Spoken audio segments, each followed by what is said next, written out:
expectativas que tenía, cosa que le va a complicar mucho al presidente Noboa sus proyectos económicos y demás que estaba por presentar en la Asamblea Nacional. Correcto, va a tener repercusiones en su política interior. Y el consenso internacional, mi querido Carlos, es pues ya una condena unánime. México está presentando hoy ante la Corte Internacional de Justicia un recurso para pues buscar las sanciones. ¿Qué sanciones son las que visualizarías tú, Carlos y Pedro, tú también, hablando contigo, Carlos, podrían aplicarse desde la Corte Penal Internacional? Están contempladas. Las sanciones son desde la participación en organismos multilaterales, regionales, en la que Ecuador podría tener presencia y no voto durante un tiempo. Está contemplado en el derecho internacional, por ejemplo, que en algunos mecanismos de solución de controversias se le apliquen este tipo de sanciones. Son diplomáticas, es decir, pues la verdad es que si tú votas en el ALCA o no votas, bueno, ya no existe el ALCA, pero si votas en el CARICOM o no votas en el CARICOM, si votas en... Pues no le importa. Es un tema, sí, que puede tener trascendencia. Hay que recordar, fíjate, Ecuador es uno de los países que tiene no un tratado de libre comercio con Europa, pero un acuerdo comercial con Europa.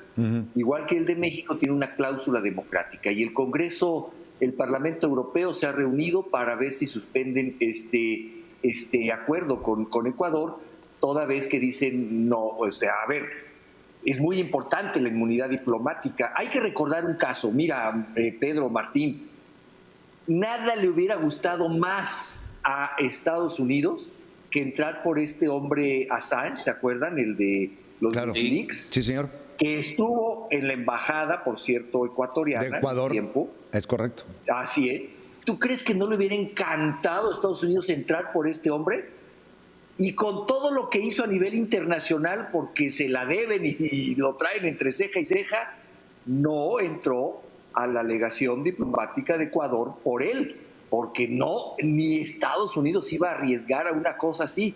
Entonces sí, tienen razón. O sea, más allá de las causas que creo que no debieron darse porque son ficticias, no hay un problema entre el pueblo ecuatoriano y el pueblo mexicano, hay un tema ideológico del presidente Obrador. Lo cierto es que la inmunidad diplomática se violó y eso es muy grave en el ámbito internacional. Es correcto. Hay una condena internacional. Quiero pedirles a mis compañeros en cabina que me pongan, por ejemplo, un artículo que aparece en el periódico español El País. Dice en le leo algunas partes, dice...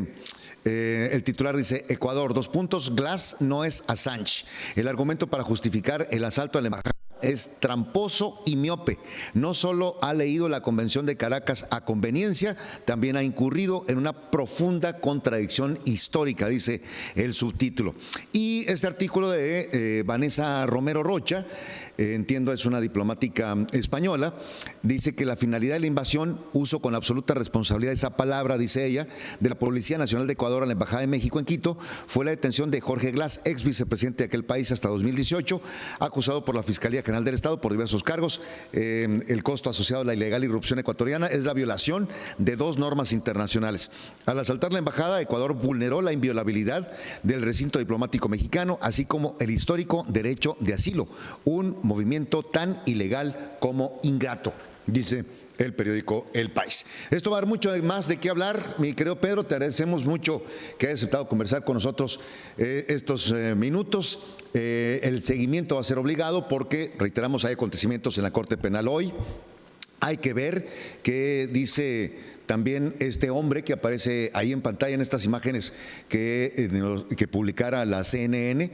Estamos hablando... Roberto Canseco. El señor Canseco, así es. Dice que todavía no da crédito a lo que le tocó vivir y que hizo todo lo posible por evitar, estando dentro de la embajada, de que el atropello ocurriera, ¿no? Hay que ver el seguimiento. Un hombre, por cierto, Martín, este hombre Canseco, un hombre diplomático de carrera, destinado a la embajada en Ecuador desde el 2017. Desde el 2016 está en Ecuador. Y entonces, es el que sabe de la operación teje y maneje, la tiene ahí a flor de piel, más que la propia embajadora, ¿no? Porque la embajadora pues es removida. Sí, la embajadora fue en un tema político, pero sí quería destacar esto porque este hombre que vimos ahí forcejear y querer incluso impedir la salida de la camioneta estabilizada es un diplomático de carrera. Es correcto. No fue nombrado por López Obrador, por el gobierno de López Obrador, por la Cancillería mexicana de esta administración en Ecuador. Fue ratificado por Sí, de tiempo anterior. muy impresionante currículo este señor Canseco. Pedro, muchísimas gracias, amigo. Te mandamos un fuerte abrazo desde la capital de la República. Estaremos en contacto contigo. Sí, nada más decir rápidamente, esta crisis también hay que estar pendientes porque sí sienta un precedente pues negativo, sobre todo en la región que está tan álgida las relaciones entre los países, porque un país que sí es democrático ha cometido este error y estamos en un momento muy sensible en gobiernos como el que Nicaragua ya lo hizo entrando a la Embajada de Costa Rica, expropió la de la OEA, expropió la de Taiwán y además tenemos refugiados de eso sí, perseguidos políticos de Venezuela en la Embajada de Argentina. Entonces hay que tener mucho cuidado porque siento un precedente muy negativo. El mal ejemplo. Y hay que estar pendiente de lo que suceda. El mal ejemplo puede cundir ciertamente. Gracias, Pedro. Te escuchamos pronto. Muchas gracias. Al contrario, buenos días. Son las 7:52. Hacemos una pausa. Volvemos con más.